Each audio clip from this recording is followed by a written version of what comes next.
Bien, le Seigneur, je vous salue dans le précieux nom de notre Seigneur Jésus-Christ. C'est la bienvenue sur cette chaîne, l'unique véritable Dieu, où je partage la parole vivante, la parole efficace, la parole créative, celle qui était au commencement. Au commencement était la parole. La parole était avec Dieu, la parole était. Je souhaiterais aider chacun de nous à se rapprocher de Dieu afin de développer une relation d'intimité avec Dieu. Et oui, bien, mes frères et sœurs en Christ, connecter l'univers véritable Dieu, c'est de s'édifier via la parole. Il est écrit dans Matthieu 4, l'homme ne vivra pas seulement de pain, mais de toute parole qui sort de la bouche de l'Éternel. Connecter l'univers véritable Dieu, c'est de partager. Je connecte cette chaîne pour partager la parole de Dieu. Et je vous prie, bien mes frères et sœurs, après vous être édifiés, de partager autour de vous afin d'aider à l'éducation des autres. Connecter le véritable Dieu, bien mes frères et sœurs en Christ, c'est de grandir spirituellement. Deux possibilités s'offrent à vous. La première, c'est de s'abonner via YouTube sur l'univers véritable Dieu ou encore sur Facebook, Bat Divine Family. De la sorte, vous allez recevoir la parole de Dieu. Il y aurait plus de joie au ciel, juste pour un seul pécheur qui se repent. Pour 99 justes qui n'ont pas besoin de repentance. Et oui, bien mes frères et sœurs en Christ, je vous invite donc à vous joindre à moi, afin qu'ensemble nous partagions au maximum la parole de Dieu. Et sur ce, plusieurs personnes vont se repentir et se convertir. La parole touchera les vies, elle changera les vies, elle transformera les vies, elle illuminera les cœurs, elle édifiera les vies. De la sorte, bien-aimé Seigneur, passons en prière. Dieu de grâce, Dieu d'amour, Dieu de miséricorde, Alpha, Oméga, je bénis ton nom ce matin. Je t'élève, je t'honore, je t'élève, je t'acclame, je te célèbre. Toi qui es Dieu grand, toi qui es bon et juste, toi qui es digne d'être honoré. Merci pour ta présence ce matin. Merci pour ton amour, ta grâce, ta miséricorde. Merci pour tes bienfaits. Comptez parmi les vivants ce matin, je te suis infiniment reconnaissant. Esprit Saint, viens sanctifier les lieux, dresse autour de moi un mur de feu, afin d'éloigner toute influence négative qui pourrait nuire à ma prière. Arrange, sécurise cela, conduis-la afin qu'elle parvienne agréablement aux oreilles de mon Dieu. Merci, Saint-Esprit. Père, je te dis merci pour ce moment précis et précieux que tu me donnes de venir honorer à ce rendez-vous, partager ta parole, qu'elle te change les vies, qu'elle transforme, sauve les vies, illumine les cœurs, tu sais le faire. L'honneur, la gloire et l'adoration te reviennent pour les siècles des siècles. Au nom puissant de Jésus-Christ, je t'ai prié. Amen. Bien, mes frères et sœurs en Christ dans le Seigneur, il est écrit dans 2 Timothée 3, 16, 17, toute écriture inspirée de Dieu, utile pour enseigner, pour convaincre, pour corriger, pour instruire dans la justice, afin que l'homme de Dieu soit accompli et propre à toute bonne œuvre. Frères et sœurs en Christ dans le Seigneur, aujourd'hui, nous allons partager notre enseignement intitulé La méditation version de leur nombre. Loin du Père, loin de la source, loin du premier amour. Par la grâce de Dieu, nous sommes repentis et convertis. Qu'en est-il de notre prochain, créature merveilleuse, admirable, unique, faite à l'image et la ressemblance de Dieu? Oui, frères et sœurs en Christ, mais loin du Père. Conscient du fait qu'il est écrit, Dieu a tant aimé le monde qu'il a donné son Fils unique, afin que quiconque croise en lui ne périsse point, mais qu'il ait la vie éternelle. Frères et sœurs en Christ, joignez-vous à moi, afin qu'ensemble nous partagions la parole les atteindra, ils vont s'édifier. Via votre canal, ils vont se repentir et se convertir de la sorte. Nous allons inonder le ciel de joie et encore de joie. Je consacre la deuxième partie de mon enseignement à cela, où j'apporte plus de détails pour ce qui est de la repentance et la conversion. Je vais suivre la prière. La troisième partie fait suite à la deuxième, les questions de la nouvelle vie. Les choses anciennes sont passées. Voici toutes choses sont devenues nouvelles. Commencement était la parole était avec Dieu.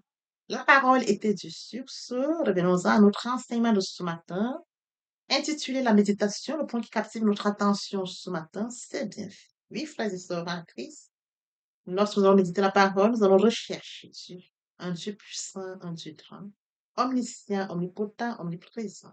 Dieu qui nous a fait à son image, à sa ressemblance. Dieu qui se glorifie au travers de nous. Oui, qui a mis à nous des dons et des talents. Lorsque nous méditons sa parole, oui, frères et sœurs, en Christ, il en ressort ses bienfaits. Alors, ce matin, nous allons donc toucher, la liste ne sera pas exhaustive, mais les points que nous allons toucher ce matin nous permettront de comprendre que une méditation de la parole de Dieu, frères et sœurs en Christ, nous donne aussi, il en découle des bienfaits. Comme premier point, une méditation permanente de la parole de Dieu nous enseigne, elle nous convainc, elle nous corrige, elle nous instruit. En allant méditer la parole, elle va nous enseigner. Dieu va nous enseigner via la parole. La parole va nous instruire. La parole va nous corriger. Elle va nous convaincre. Oui, la parole nous permettra de vivre dans ce monde dans lequel nous vivons. Oui, frères et sœurs en Christ, la parole nous permettra de respecter les recommandations de Dieu. Elle va nous cadrer. Alors, comme deuxième point, une méditation permanente de la parole de Dieu s'enracine en nous. Suite à cela, nous portons des fruits du Saint-Esprit tels que mentionné dans Galates 5, 22. Oui, frères et sœurs, en méditant la parole de Dieu, nous allons donc porter ces fruits, l'amour, la joie, la paix, la patience, la bonté, la bénité. La parole de Dieu nous permettra de recevoir l'amour de Dieu, la paix. Je vous donne ma paix. Je ne vous laisserai pas seul. L'amour de Dieu, Dieu a tant aimé le monde qu'il a donné son Fils unique, afin que quiconque croise en lui ne périsse pas, mais qu'il ait la vie éternelle. La joie, réjouissez-vous en Christ. La parole nous enseignera tout ça. Nous aurons des exemples bibliques concrets qui nous permettront de comprendre tout cela. Oui, les fruits du Saint-Esprit sont très importants pour nous. Donc, la parole de Dieu, sa méditation, il en ressort ses bienfaits. Comme mentionné en Galates, c'est l'un des fruits du Saint-Esprit. Nous les recevons, frères et sœurs, en méditant la parole de Dieu. Nous allons donc recevoir ces fruits qui vont s'enraciner à nous. Et par la suite, les dons. Alors, Galates 5, mais les fruits de l'Esprit sont l'amour, la joie, la paix, la patience, la bonté, la bénédiction, la fidélité, la douceur, la tempérance. Comme troisième point, la méditation de la parole de Dieu rend notre prière très riche et transformatrice. Frères et sœurs en Christ, une prière sans verset biblique ou sans référence biblique, elle est fade, elle est mécanique, le terrain est sec. Lorsque nous méditons la parole de Dieu, elle nous enseigne, comme mentionné en 2 Timothée 3, 16. Elle nous convainc, elle nous rassure, elle nous corrige. Nous recevons des versets bibliques. Et ces versets bibliques, quand nous les recevons, nous les classons à catégorie. À partir du moment où nous allons en prière, nous allons donc nous servir de ces versets bibliques. Nous mangeons la parole et nous pouvons encore la vomir, excusez-moi l'expression, pour enrichir notre prière. Donc, une prière est riche lorsque nous pouvons l'accompagner des versets bibliques qui vont, en- qui vont mûrir, qui vont permettre en sorte que notre sujet, frères et sœurs en Christ, qui vont soutenir les différents sujets que nous allons présenter à Dieu parce que Dieu est sa parole. Je me lie à sa parole. Je me refais à sa parole. Et je tiens cette parole, suivant le sujet de prière. Donc, voyez-vous, elle est très riche en ce sens que notre prière sera exhaustive. Notre prière sera riche. Et, frères et sœurs en Christ, une prière riche est porteuse. Et nous allons recevoir dans le secret la réponse à notre demande, la réponse à notre prière. Nous poursuivons dans la même lancée comme autre point. La méditation permanente de la parole de Dieu nous grandit spirituellement. Sur ce, nous gagnons en maturité dans les choses de Dieu à mesure que son Saint-Esprit continue de nous enseigner. Effectivement, lorsque nous allons méditer la parole de Dieu, au fur et à mesure que nous méditons la parole de Dieu, frères et sœurs en Christ, elle est porteuse dans notre vie. Nous grandissons spirituellement. La parole porte maturité en nous. Plus nous allons nous attacher à la parole, nous allons lire la parole, elle va mûrir, elle va s'émancer dans notre cœur. Nous allons grandir spirituellement. C'est très important de grandir spirituellement. Pour grandir spirituellement, frères et sœurs, comme un enfant, il prend le lait maternel. Au fur et à mesure qu'il grandit, il quitte le lait maternel pour une nourriture plus solide. Donc, la parole de Dieu nous permettra de passer à un niveau spirituel. Nous allons croître spirituellement. Nous allons grandir spirituellement. Une méditation de la parole de Dieu développe une relation d'intimité avec Dieu. Plus nous allons rechercher Dieu via sa parole, Dieu va se révéler et cette relation nous permettra de grandir en maturité. Nous sommes dans la même lancée. La méditation permanente de la parole de Dieu nous apporte plus de connaissances, la sagesse, l'intelligence dans notre vie de tous les jours. Nous pouvons le lire dans Psaume 119, 98. Tes commandements m'ont rendu plus sage que mes ennemis, car je les ai toujours avec moi. Voyez-vous? Elle nous rend plus sages. Comme mentionné dans Psaume 119, tes commandements m'ont rendu plus sage que mes ennemis, car je les ai toujours avec moi. Je médite la parole, je rumine la parole, je mange la parole, je la médite la parole. Voyez-vous? Et la parole m'enseigne. Elle me convainc, elle me corrige, elle s'ensémence dans mon cœur, elle est porteuse dans ma vie. Voyez-vous? Nous pouvons bien évidemment nous révéler sur au psaume 119, 99, 100.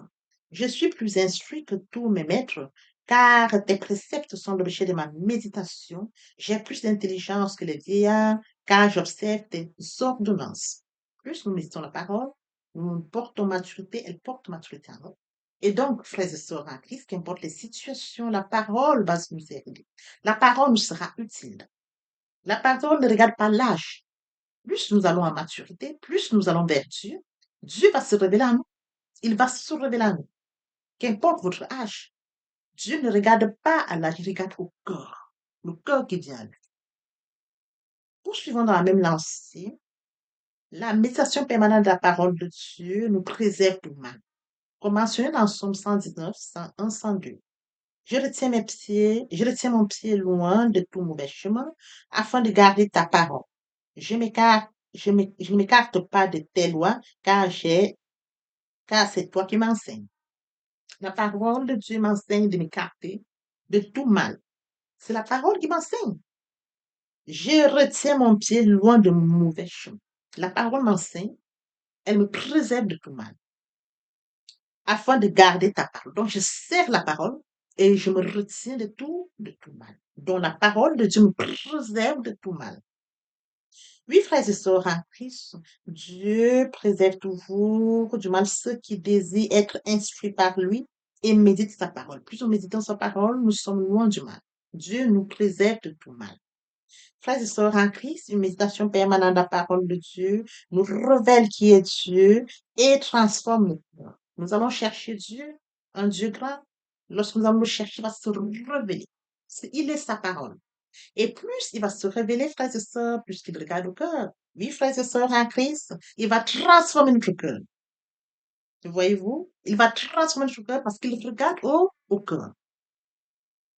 D'où l'utilité de la parole, de méditer la parole de Dieu. Une méditation permanente de la parole de Dieu nous rapproche davantage de notre Dieu. Sur ce, nous avons une santé divine, protection divine, sécurité divine de notre Dieu.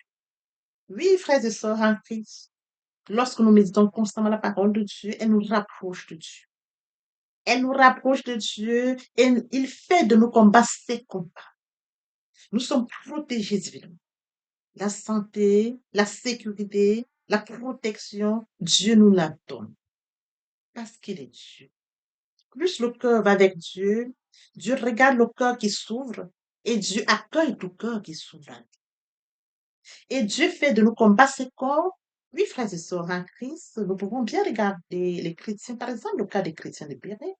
Ces chrétiens qui ont reçu la parole avec beaucoup d'empressement. Ces chrétiens qui examinaient les Écritures, ces chrétiens qui aimaient Dieu. Ils méditaient tous les jours. Ils méditaient la parole de Dieu tous les jours pour voir si ce qu'on leur disait cadrait avec ce qu'ils disaient.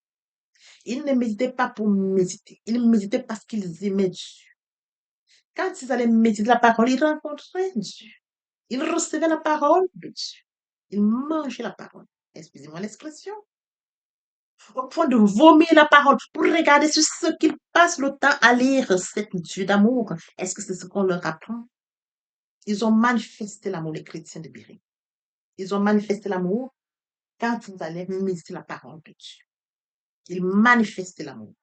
Oui, frères et sœurs en Christ, les chrétiens de Béret sont un exemple biblique qui ont pris la parole avec beaucoup d'empressement, qui la méditaient tous les jours, qui regardaient ce qu'on leur disait, cadré avec ce qu'ils apprenaient, qui ne voulaient pas se laisser tromper, qui allaient dans l'humilité pour apprendre à connaître Dieu, pour développer leur relation d'intimité avec Dieu.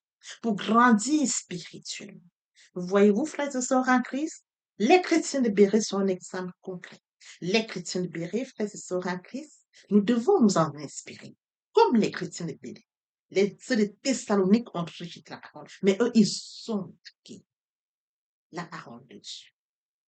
Alors, je voudrais bien que nous puissions comprendre que si nous aimons Dieu, Dieu nous aime.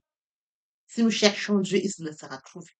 Si nous allons vers dans le secret parler à Dieu, il va se révéler, il va nous répondre parce qu'il dit, quand vous priez, entrez dans votre chambre, parlez à votre Dieu qui est dans le secret.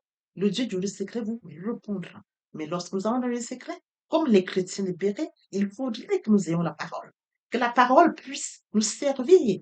À chaque fois que nous avons un sujet de prière, que nous puissions attacher un ou plusieurs versets pour un sujet de prière parce que Dieu est sa parole. Nous allons lui parler sur base de ça, de sa parole. Merci. Papa, je t'aime. Papa, je t'aime. Oh. Papa, je t'aime. Tu es mon papa. Papa, je t'aime. Papa, je t'aime. Oh. Papa, je t'aime. Tu es. Voici où nous allons poursuivre les deuxième et troisième parties de notre enseignement.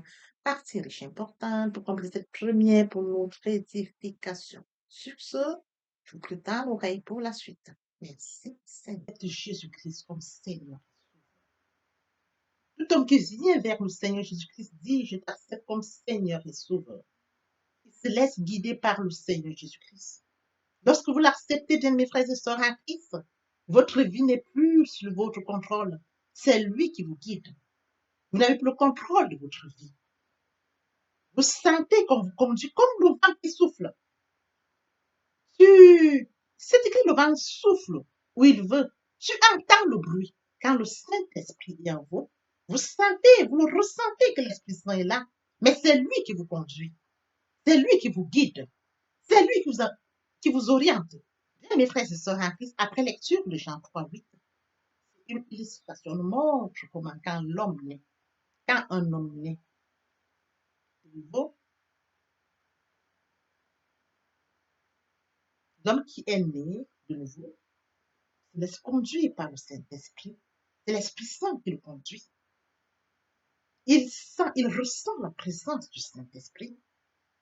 Il sait que le Saint-Esprit est présent en lui. Il n'a plus le contrôle, mais c'est le Saint-Esprit qui le guide. Comme mentionné ici, le vent souffle où il veut. Tu entends le bruit, mais tu ne sais d'où il vient, d'où il va. L'Esprit Saint s'installe. Il prend le contrôle, c'est écrit. Votre corps est le temple du Saint-Esprit. Et oui, bien mes frères et sœurs en Christ, c'est écrit. Votre corps est le temple du Saint-Esprit. L'Esprit Saint habite en vous. Il prend le total contrôle. Il vous guide. Il vous oriente. Il se manifeste en vous. Le Seigneur Jésus-Christ a dit, je ne vous laisserai pas seul. Je vous enverrai le consolateur, l'Esprit Saint. Quand il habite en vous, il a le total contrôle. Il se manifeste. Ce n'est plus vous qui prenez le contrôle, mais c'est le Saint-Esprit. C'est lui qui vous guide. C'est lui qui vous oriente. Oui, bien, mes frères et sœurs, en Christ est assis à la droite du Père. Il intercède en notre faveur. Il ne nous a pas laissés seuls.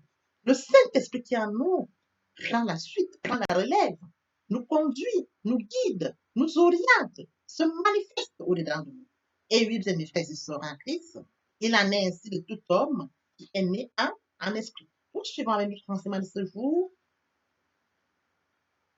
Et oui, bien, mes frères et sœurs en Christ, il en est ainsi de tout homme qui est né en esprit. Poursuivons par la lecture de Acte 26:8. Quoi vous semble-t-il incroyable que Dieu ressuscite les morts? Oui, bien, mes frères et sœurs en Christ, Dieu a ressuscité son Fils Jésus-Christ. Il est ressuscité le troisième jour. Oui, bien, mes frères et sœurs en Christ, nous sommes dans la gloire de Christ. Nous allons de gloire en gloire. Christ est mort sur le Golgotha et il est passé de la mort à la vie. Ce passage, nous en bénéficions. Avec lui, nous sommes assis à la droite du Père. C'est écrit. Bien, mes frères et sœurs en Christ, nous devons être conscient que Dieu a tant aimé le monde qu'il a donné son Fils unique, afin que quiconque croit en lui ne périsse point, mais qu'il ait la vie éternelle. Oui, bien mes frères et sœurs, lorsque nous acceptons Jésus-Christ comme Seigneur et Sauveur, lorsque nous passons par la repentance et la conversion, nous passons à une autre vie. Nous changeons le centre de gravité de notre vie. Nous tournons vers notre vie, vers le Seigneur Jésus-Christ. Nous laissons le contrôle de notre vie entre les mains du Seigneur Jésus-Christ. L'Esprit Saint prend le contrôle et se manifeste, tel que mentionné dans Jean 3:8. Le vent souffle où il veut, et tu entends le bruit, mais tu ne sais d'où il vient, ni d'où il va. Il en est ainsi de tout homme qui est né de l'Esprit. L'herbe sèche, la fleur tombe. Il en est ainsi de tout homme qui est né de l'Esprit. L'herbe sèche, la fleur tombe, mais la parole de Dieu demeure éternellement. Papa, je t'aime. Papa, je t'aime. Oh. Papa, je t'aime. Tu es mon papa. Papa, je t'aime. Papa, je t'aime. Oh.